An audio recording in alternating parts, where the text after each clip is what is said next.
Hi, my name is Fargo Holiday, and I've created a game called Mutant Hunters. And this is my very good friend, Hipster Han Solo, here to talk about it with me. My name is Simon Sertinier, and I'm actually the design guy, essentially. I'm doing graphic design for it, as well as doing layout design for the final book. So first of all, Fargo, what is Mutant Hunters? It's a game, Simon. This jerk.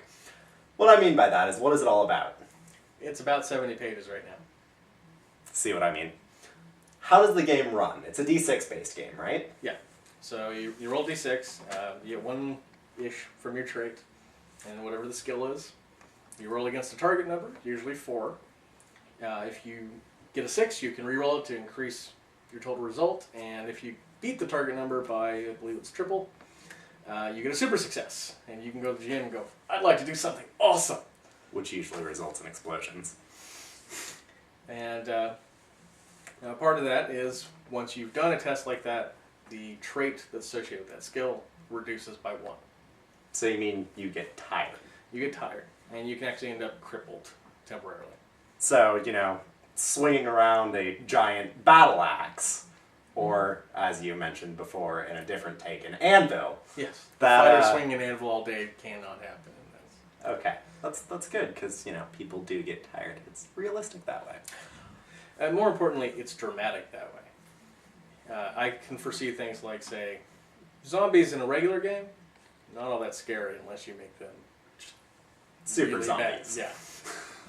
Yeah. As it is in this, you could run really weak creatures. It's just if there's a million of them, you got to really start thinking about what's going on. Yep. So that covers how the game runs. What about the setting? Well, it's set in the far-flung future. I've left it very non-specific. Thousands of years. Basically, one day, creatures that call themselves vampires subjugate humanity. Oppress them for these thousands upon thousands of years.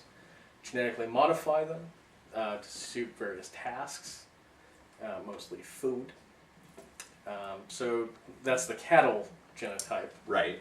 Which it looks more or less like a regular human. Very beefy, heartier than usual. Better to make a soup out of. Indeed. Stew, actually. I'm seeing a stew. Human is a braising meat. And anyway, one day, no one knows why, because we haven't written that expansion yet.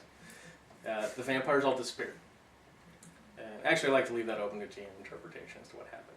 But now these societies have to deal with that, because this was their society.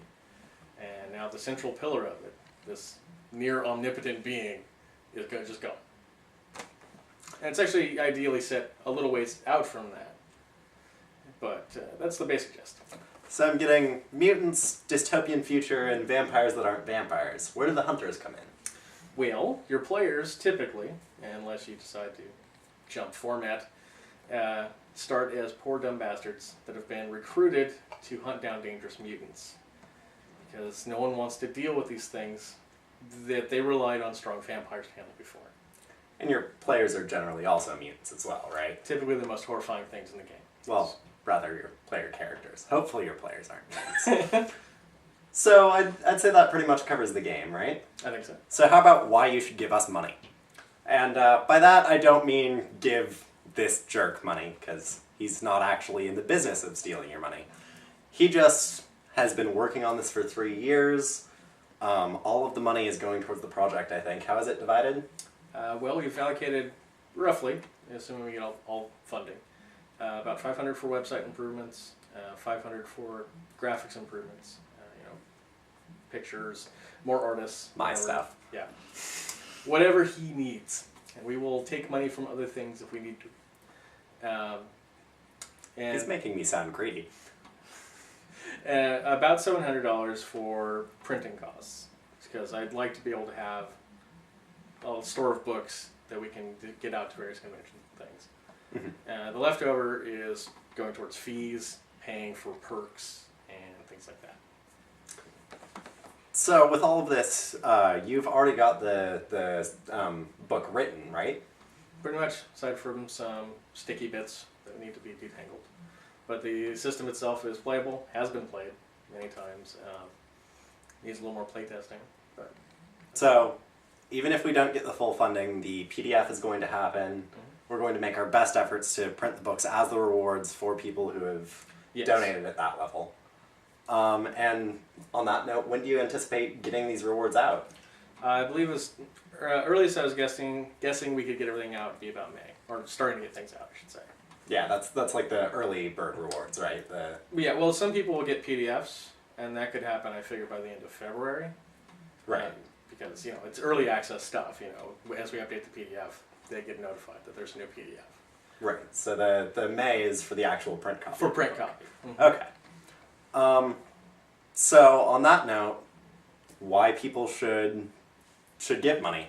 First of all, this could have been a game that is all illustrated with stick figures and all of that, and it could have been successful. There are games that have done that very well. Or the dreaded wall of text. Or the dreaded wall of text. I'm not going to let it be a dreaded wall of text. If I have to work for free and do stick figure illustrations, I will. Because no wall of text. But that does bring up the good point that the more funding we get, the more pages we'll be able to print, which means that we will have more space to break up that wall of text. More space for preferably quality images. And additional material, too. And additional material. Expand on the bestiary part of it and whatnot. So on that note, I'm actually really briefly going to go into why I'm a part of this project. It's because he's handsome and a responsible adult compared to me. You don't want to tell potential funders that you're irresponsible. He is not irresponsible with your money, just to get that clear. First of all, I'm a part of this project not only because I'm this jerk's friend, because I have definitely, as a graphic designer, turned down friends for their projects before. I'm involved with this project because I see what it can become. I see how amazing it is as a system to play. I see how much fun it is to just come up with your characters and with designs, and I see that it could actually be something really, really solid in my portfolio as a graphic designer and as a layout designer to have this book on it. But again, that hinges upon your funding, that hinges upon our funding. And it really does come down to, I see that this could be an amazing game that people all over the world can enjoy. Of course, that'll probably be another campaign where I then pay him to translate it. Well, I might be able to for a couple of languages, but that's beside the point. On that note, thank you so much for listening and considering funding. Yes, thank you for watching.